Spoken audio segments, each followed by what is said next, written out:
भगवत दर्शन उसी को प्राप्त होते हैं जिसकी भगवत दर्शन की प्रबल उत्कंठा के लिए 4 बातें जीवन में आ जाएं। पहला, नित्य निरंतर नाम जप रसिकों के संग से। शर्त है रसिकों के संग, भजन न होई संग बिन। हे मनमानी नहीं होता, रसिकों के संग से भजन की वृत्ति। प्रमाणित भजन होना चाहिए, आचार्य परंपरा, गुरु परंपरा से। दूसरा, भगवद विग्रह को साक्षात भगवान का स्वरूप मानना। जैसे कुछ ऐसे भाव वाले लोग हैं कि अरे पत्थर पूजने से, धातु पूजने से क्या प्राप्त, क्या वहां भगवान है? कौन सा तुम्हें ज्ञान है भाई? कौन सा ज्ञान है? जब सर्वम खलमिदम ब्रह्म, तो ये तो अवतार है भगवान का, अर्चा अवतार। भगवान अवतरित होते हैं। जैसे हम छवि विराजमान किए, जब हम भाव सेवा करते तो भगवान छवि में आके विराजमान होते हैं, भगवान विग्रह में विराजमान होते हैं।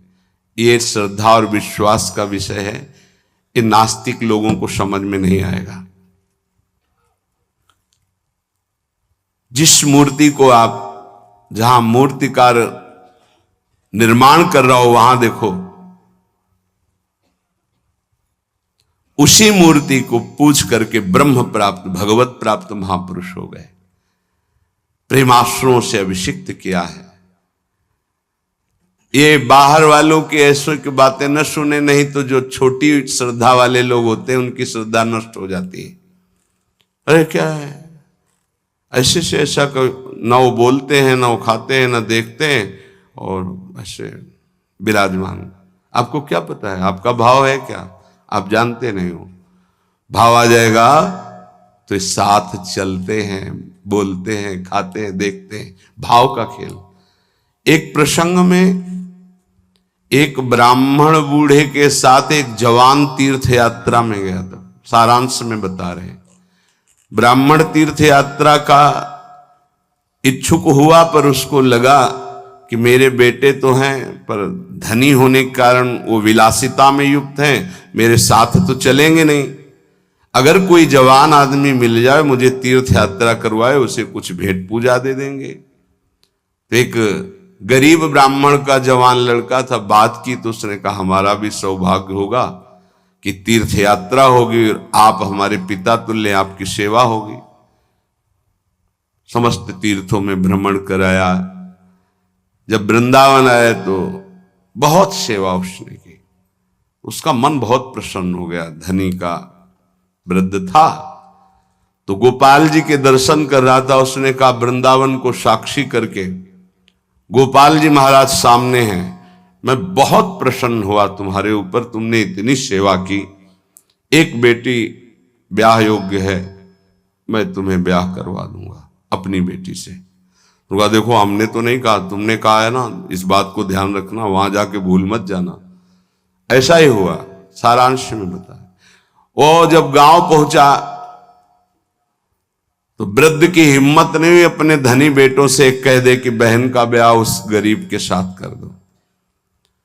काफी दिन हो गए, कोई चर्चा नहीं, तो ब्याह की बात थी। उस गरीब ब्राह्मण ने जाके कहा बूढ़े ब्राह्मण से कि आपने कहा था भगवान के सामने कि अपनी बेटी का ब्याह तुम्हारे साथ कर देंगे। तो जवान बेटों के भय से उसने कहा मुझे याद नहीं ऐसा कुछ। भाई याद नहीं? तुमने भगवान के सामने कहा था। और कह रहे हो याद नहीं? तो बेटों ने कहा कि चलो भागो यहां से। भगवान के सामने कहा बुलाओ भगवान को, अगर साक्षी दे देंगे तो हम बहन का ब्याह कर देंगे। बोले पक्का? तो उनको पता था कि मूर्ति कोई बोलती थोड़ी, चलती थोड़ी। तो उनका हाँ पक्का। बोले पंचों के बीच में बोल दो। पहले गांव में पंचायत होती थी पिंड छुटाने के लिए कि अतरे दिन ये परेशान करेगा। तो उन्होंने कहा पंचों के सामने यदि ठाकुर जी आके गवाही दे दे तो ब्याह करवा देंगे। ओ गरीब आदमी जो कुछ था बेचा, फिर वृंदावन आया,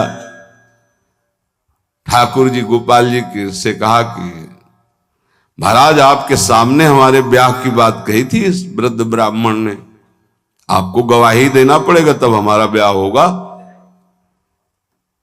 हाँ, कौन सुने। समय हुआ, ठाकुर जी का शयन भोग लगा, पटबंद हो गए, वो बैठे ही रहे बाहर। वाह गोपाल जी महाराज, आप जब बोलोगे तभी हमारा ब्याह होगा और हम तभी यहां से जाएंगे जब आपको साक्षी दे। सब चले गए थे वो अकेले, उसको विश्वास था भगवान है। अंदर से आवाज आई, मूर्ति कहीं चलती है क्या कि चलकर साक्षी दे। बोले महाराज मूर्ति बोलती थोड़ी है, आपने बोला ना तो आओ निकल के बाहर। अब उनके लिए कोई पर्दा है क्या? ललित त्रिभंगी वैसे ही बोले देखो यार, अब तुम्हारे प्रेम के कारण हम बाहर तो निकल आए, तुम उसको यहीं बुला दो, हम यहीं साक्षी। बोले महाराज वो नहीं आएगा, हमारा ब्याह रुक जाएगा, आपको चलना पड़ेगा। बोले चल तो देंगे, लेकिन देखो हम वृंदावन के ठाकुर हैं, हमको तो अच्छा अच्छा माखन मिश्री और सब। भगवान ने बहानेबाजी। बोले महाराज हमें पता था कि आप भोग राग के लिए कहोगे, तो हमारे पास जो संपत्ति थी बेच के आए, खूब खवाते पियाते चलेंगे महाराज। बोले चलो अच्छा, देखो दृढ़ विश्वास। बोले महाराज हम जानेंगे कैसे कि आप आ रहे हो? बोले मेरे नूपुरों की ध्वनि सुनाई देगी, और देखो लौट कर जहां देख लोगे उससे आगे फिर हम नहीं जाएंगे। ठीक है महाराज, जब भोग लगाने का समय आएगा तो हम बोल देंगे, तब तुम हमारा भोग लगाना, और जब हम चलेंगे तो लौट कर पीछे नहीं देखोगे। ठीक है महाराज। अपने प्रांत पहुंचे, उड़ीसा प्रांत। गांव जब नजदीक रह गया तो सोचा मुड़ के तो देखे, केवल पायले धुनी है, ठाकुर जी भी है। मुड़ के देखा तो श्याम घन साक्षात प्रभु। प्रभु ने कहा देखो तुमने वादा तोड़ दिया, अब हम यहां से नहीं जाएंगे। बोले महाराज अब तो कोई बात नहीं। गांव में दौड़ के गया, गोपाल जी आए, प्रभु आए साक्षी देने के लिए मेरे ब्याह के लिए। पूरा नगर दौड़ पड़ा, पंचायत के सब ने देखा प्रभु विराजमान। अब किसी की हिम्मत थोड़ी थी कि पूछ ले, जबरदस्ती उस बुड्ढे से कहा ब्याह करो भगवान वृंदावन से साक्षी। आज भी साक्षी गोपाल के रूप में भगवान विराजमान। क्या हुआ? जिसे तुम मूर्ति समझते वो चल के उड़ीसा तक गए और गवाही दी। विट्ठल भगवान बातचीत करते थे तुकाराम जी से, नामदेव जी से, इन बड़े बड़े संतों से। हरिवंश महाप्रभु, सेवक जी महाराज, बंचंद महाप्रभु तक बातचीत करते थे राधा वल्लभ लाल जी। प्रगट में एक बार मोहन चंद जी महाराज महाप्रभु के सबसे छोटे लाडले पुत्र थे। महाप्रभु राधा वल्लभ जी की सेवा परिचर्या में थे, तो एक पात्र कटोरा था राधा वल्लभ जी की सेवा का, उसमें चरण छू गया श्री मोहन चंद जी का। महाप्रभु ने एक शपथ मारी, प्रभु के पात्रों को ऐसे। राधा वल्लभ जी के जब पत्रावली कर रहे थे तो कपोल में अंगुली बनी, तो उनका जय जय आप। तो बोले मोहन चंद के रूप में मैं ही तो अब खेल रहा हूं अपने पात्र, तुमने वहां मारा मुझे देखो लगा। महाप्रभु ने कहा क्षमा कीजिए प्रभु, ऐसी तन्मयता मोहन चंद जी की आप में है, ये मुझे पता नहीं था। ऐसा महाप्रभु से बात, स्वामी जी से, बिहारी देव जी से, बिहारी जी बात करते थे। आज भी महापुरुषों से प्रभु बात कर। ये केवल मूर्ति छवि का विषय नहीं होता। ये अज्ञानी जीव जो हैं ये केवल तर्क विवाद में फंसे रहते। श्रद्धा में तर्क विवाद नहीं होता। ये तर्क विवाद जहां होने लगे, ऐसी कोई वार्ता होने लगे, श्रद्धालु उपासक को बिल्कुल हट जाना चाहिए। भगवत दर्शन किसको प्राप्त होते हैं? पहला, जो रसिक महापुरुषों के गुरुदेव के अनुसार भजन करता, नाम जप, मंत्र जप। दूसरा, भगवद विग्रह को साक्षात प्रभु मान करके। कहो सो कहां जहां प्रभु नाही, जब सर्वत्र प्रभु है तब तो हमने प्रभु का श्री विग्रह, अर्चा विग्रह, ये अर्चा अवतार है भगवान का। इनको विराजमान किया, साक्षात मेरे प्रभु हैं। ये बाहरी दर्शन है। तीसरा, प्रभु को अर्पित किए हुए प्रसाद के अलावा अरुचि होना। कुछ भी ऐसा जो हम प्रभु को अर्पित नहीं कर सकते वो हम नहीं पा सकते। प्रभु को अर्पित ना की हुई चाहे अमृत पड़ी हुई वस्तु हो, हमारी बिल्कुल श्रद्धा और रुचि नहीं। हमारे प्रियालाल ने नहीं पाया तो हम उसे चख नहीं सकते। ये भगवत प्राप्ति, भगवत दर्शन के लिए बहुत आवश्यक है। गुरु प्रदत्त भजन में आसक्ति, इष्ट के श्री विग्रह छवि में साक्षात भाव, और इष्ट को अर्पित ना किए हुए वस्तु, वस्त्र, पदार्थ, भोगों में पूर्ण अरुचि। कई बार हमने ऐसे संतों को देखा जो अमनिया जैसे, पा लीजिए, नहीं अमनिया है ना, हम अपने ठाकुर को भोग लगा के पाएंगे, या आप अपनी श्री जी को भोग लगा दीजिए तो पालेंगे, अन्यथा नहीं। अमनिया नहीं, अमनिया माला, पत्र, पुष्प, सुगंधित कुछ भी नहीं। हमारा जीवन प्रसादी हो जाना चाहिए। ये बहुत ध्यान से अपनी दिनचर्या में देखिए कि कभी अमनिया मत पाइए। चौथा, सहनशील, ये बहुत आवश्यक है। बहुत सहनशील उपासक को होना चाहिए। जितना सहोगे उतनी भक्ति प्रकाशित होगी। सहत सहत बाढ़े भगति, गृह तनु गुरु हितगार। गुरुदेव को समर्पित जीवन और सहनशीलता, निश्चित भगवत दर्शन। चार बातों से निश्चित भगवत दर्शन हो जाता है। ये बहुत खास बात है जिसको धारण करना बहुत कठिन है, पर गुरु कृपा पात्र बहुत सरल ढंग से इसे निर्वाह कर ले जाता है। क्या? किसी से मतलब नहीं। इस मार्ग के उपासक किसी से मतलब नहीं। पहले तो कहा पीछे वाले में कि जो विषयी पुरुषों का समूह है उनके संग से भयभीत रहे, कभी संग न करे। अब आगे वाले में कहा महान संगा नाम, किसका ये स्वरूप होता है?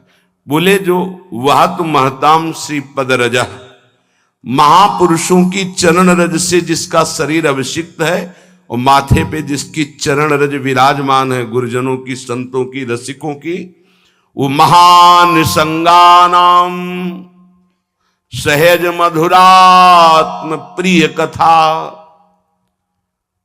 वो निसंग ही नहीं, महान निसंगानाम, जागृत स्वप्न सुषुप्ति, कभी भी कहीं भी उसका किसी से संबंध नहीं है, शरीर से भी नहीं।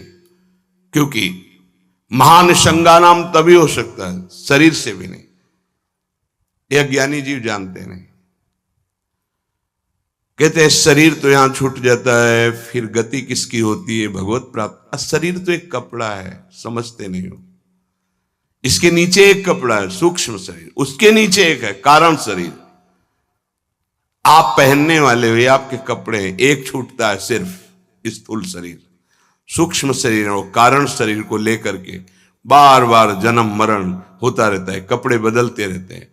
और जो जीवन मुक्त हो गया तो तीनों शरीरों का संबंध खत्म, और दिव्य चिन्मय चिदानंदमय शरीर को, भाव देह को प्राप्त करके चिन्मय धाम में, चिन्मय लीला में, चिन्मय प्रिया प्रीतम के समीप हो जाता है। वो महान संगानाम, साधक का स्वभाव ऊपरी बड़ा ही रुक्ष होना चाहिए। साधक का रुक्ष, सबको ये लगना चाहिए कि बड़ा बेरुखा आदमी है ये, बच जाओगे। गोस्वामी जी ने भी लिखा है, गिरा अरथ जल बीच सम, कहियत भिन्न न भिन्न, बंदों सीता राम पद, जिन्हि परम प्रिय खिन्न। खिन्न मानसा, किसी से कोई संबंध नहीं। कोई बात करे तो उदासीन होकर बात करे, उसको रस ना मिल पावे, उसको प्रियता समझ में ना आ पावे। साधक की बात कह रहा हूं, आगे चल के तो सब जीवन शो प्रीति रीति निभात आपनी, वो स्थिति आ जाती है। पर साधक को चाहिए वो अपना बाहरी स्वभाव उदासीन रखे, खिन्न रखे। ये हर समय भौं चढ़ा के बात करते हैं, इनका तो कोई प्रेमवादी से लगना चाहिए। मुस्कुरा करके बात करना, ये आगे चलकर आता है। हंसी बोले बहुमान दे, बहुमान किसको दे रहा? आराध्य देव को। वो हंस किससे रहा? आराध्य देव से। साधक की हर समय स्थिति ऐसी नहीं होती, इसलिए उदासीन अति रही गोसाई। पूज्य श्री गोस्वामी जी महाराज कहते हैं साधक को उदासीन रहना चाहिए, बाहर से गंभीर, हंसी मजाक बातचीत गंभीर। सत्य बात तुम्हें बता दी, स्वीकार करो ना स्वीकार करो, आगे चल दी। उदासीनता, गंभीरता, खिन्नता ये साधक के स्वभाव में होनी चाहिए। बहुत मिलनुआ स्वभाव, हंसकर बात करना, ये आगे चलकर, अभी नहीं। उसको दबाओ उस वृत्ति को। बगल से कोई निकल गया, आपको राधे श्याम कहने की स्मृति उससे नहीं आनी चाहिए। कौन निकला आपको पता नहीं। दर्शन कर रहे हैं, कभी कभी यह भी पता नहीं चलता कि प्रभु पोशाक कौन धारण किए। अगर नेत्र में नेत्र मिले तो 1 घंटा दर्शन हुआ तो केवल नेत्रों का ही दर्शन हुआ। पत्रावली कपोल में कैसी बनी ये भी याद नहीं रहा। ऐसी होती एकाग्रता। सत्संग सुनने गए तो सिर्फ वक्ता की मुखाकृति और वचन, आप बैठे आसपास आपके कौन बैठा आपको कोई परिचय नहीं। ऐसी महानिसंगता उपासक को चाहिए। ये कब आती है? जैसे जड़ भरत जी रहुगण को कहा कि महापुरुषों की चरण रज से अभिषिक्त होने पर ही ये ब्रह्मबोध होता है। प्रहलाद जी ने कहा निष्किंचना नाम न वृणीत यावत, जब तक निष्किंचन महापुरुषों की चरण रज नहीं लगेगी तब तक ऐसी निष्ठा नहीं होती जैसी मेरी है। शिरो में शोल्लासम बहत महताम सी पद रजा, ये महत पद रज कहां मिलेगी? हर कण वृंदावन का ये महापुरुषों की चरण रज, प्रियाजू की चरण रज महापुरुषों के आंसुओं से भींगा हुआ है। जहां की भी रज मिले उसे अपने धरोहर के रूप में, संपत्ति के रूप में, जैसे बहुत बड़ी क्या धरोहर, ये प्रिया प्रीतम की संपत्ति, प्रेम संपत्ति प्रदान करने वाली, इसे आप लगाओगे तो आप सुरक्षित हो जाओगे। ये कवच है। कई बार शास्त्रों बारे चर्चा हुई है, पर बड़े भाग्यशाली साधक उपासक उपासिका होंगी जो इस बात को स्वीकार किए हैं कि रोज स्नान के बाद शरीर में रज लगाते हैं। ना करते हो तो फिर सुन लो, तुम्हारे हृदय को ये विकार तब तक जलाएंगे जब तक प्रेम रस के योग्य नहीं हो जाएगा। उस जलन को सहने के लिए ये सद्य वशीकरण चूर्ण मनंत शक्तिम तम राधिका चरण रेणु मनुष्य मरामी, ये श्री जी की चरण रज है जो आपको संभालेगी, कवच का काम करेगी। आपके शरीर में चरण रज लगी रहनी चाहिए। बिल्कुल मान लीजिए, अगर ये मान लोगे तो बहुत बड़ी वस्तु आपको प्राप्त होगी। शरीर में वृंदावन की रज लगी है, शरीर छूट जाए तो भगवत प्राप्ति हो जाएगी। मान लीजिए, बहुत बड़ी बात है। धन्य है वो उपासक जो रजोपसेवी है, रज लगाते हैं। एक ब्रजवासी आए, उन्होंने प्रश्न किया कि आपके जुगल उपासना में तो काली बिंदी लगती है, आप क्यों नहीं लगाते हैं? श्री कहते हैं उसे, काली बिंदी और सिंदूर की बिंदी। पूज्य श्री सदगुरुदेव भगवान ने आदेश किया, त्रिपुंड लगाते थे जब शरणागति का, कि हम आचार्य आज्ञा से चलते हैं। आचार्य ने पत्र में लिखा था, वृंदावन रजोप सेवी जोरी सुमिरन बाचनो, वृंदावन नित्य विहार चंदन लेनो। तो रजोप सेवी जोरी है तो रज का तिलक है, और बिहार चंदन जो प्रसादी है वो ये लगा है। बस वो कोई वृंदावन की वस्तु नहीं है जो काली टिक्की है, ये वृंदावन की रज और वृंदावनेश्वरी का प्रसादी चंदन, इसके सिवा। तो ब्रह्मा जी भी आकर कहें तो हमारी समझ में नहीं आएगा, क्योंकि गुरु के वाक्य के आगे किसी का नहीं। वृंदावन रज रानी, वृंदावन वृंदावनेश्वरी, इनमें हमारी अनन्य आसक्ति हो जाए।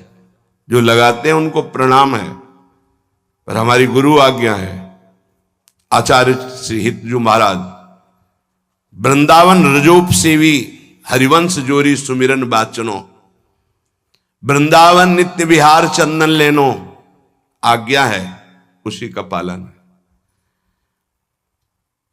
अगर महापुरुषों की चरण रज लग रही है तो महानिशंगा नाम मान लीजिए, बार बार इसलिए कह रहे मान लीजिए। आप में सामर्थ्य नहीं कि आप असंग हो सके, महानिशंगा नाम तो बहुत बड़ी बात है, वो कहीं आ सकता नहीं, न स्वभाव में, न सूक्ष्म शरीर में, न स्थूल शरीर में, और न बाहरी व्यवहार में।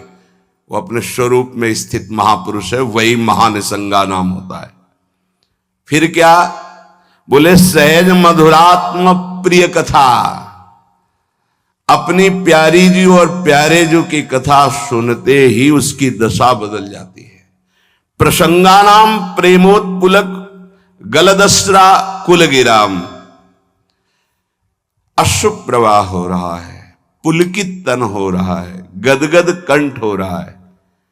ये सहज मधुरात्म, सहज मधुर रस प्रदान करने वाली प्रीतम की चर्चा सुनते ही, पद गाते ही दशा बदल गई। कैसे हुआ? बोले महापुरुषों की चरण रज का प्रभाव। अपारे श्री वृंदावन रस महाब्धो विहरताम, इस महाप्रेम रस के अपार समुद्र में विहरण करने वाली, जो जुगल जोरी विहार करने वाली श्री श्यामा श्याम है, इनके प्रेम में जो उल्लसित है, उनकी चरण रज सदैव मेरे माथे पे लगी रहे। तो सदा राधा कृष्ण प्रणय पुलकासुद गम भृतहा, राधा नाम सुनते रोमांच हो गया, अश्रु प्रवाह होने लगा।